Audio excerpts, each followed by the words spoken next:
இனிய நண்பர்களுக்கு அன்பான வணக்கங்கள். இந்த பதிவில் நாம் பூ ஓ போனோ போனோ என்ற அற்புதமான பிரார்த்தனை பயிற்சியின் வரலாற்றை தெரிந்து கொள்வோம். இந்த வரலாற்றை 4 முக்கிய நிலைகளாக பிரிக்கலாம். தொடக்க காலத்தில் இது ஒரு தனி நபர் செய்யும் பயிற்சியாக இருக்கவில்லை. ஒரு குடும்பத்தில் கருத்து வேறுபாடுகள் அல்லது நோய்கள் ஏற்படும் போது அந்த குடும்பமே ஒன்றாக அமர்ந்து ஒரு பெரியவரின் கஹுனா ஆன்மீக வழிகாட்டி முன்னிலையில் தங்கள் தவறுகளை ஒப்புக்கொண்டு ஒருவரை ஒருவர் மன்னித்து சீர் செய்யும் ஒரு குழு சடங்காக இருந்தது.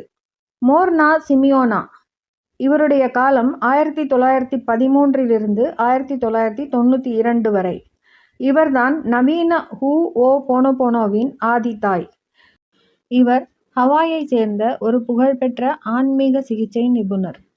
1976 குழுவாக செய்த இந்த சடங்கை ஒரு தனி மனிதன் தனக்குள்ளேயே செய்து கொள்ளும் ஒரு தியான முறையாக மாற்றியமைத்தார். இதுவே ஹூ ஓ போனோ பிரார்த்தனை ஆகும். நாம் மற்றவர்களை சரி செய்ய தேவையில்லை. நமக்குள் இருக்கும் எதிர்மறை பதிவுகளை சரி செய்தாலே உலகம் சரியாகும் என்பது இவருடைய முக்கிய தத்துவம்.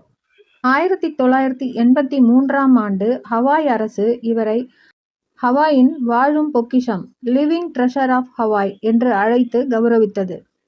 அவரை பற்றி சில சுவாரஸ்யமான தகவல்கள். இவரது தாயார் ஒரு பூசாரி கஹுனா. அவரிடமிருந்தே இந்த இரகசிய கலைகளை மோர்னா கற்றுக்கொண்டார். உலகளாவிய அங்கீகாரம்.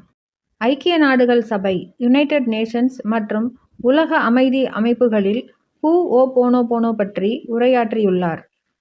ஹூ ஓ போனோ பிரார்த்தனையின் 3வது நிலை. டாக்டர் இஹாலே கலா ஹியூலன். மோர்னாவின் சீடரான இவர்தான் இந்த முறையை உலக புகழடைய செய்தார்.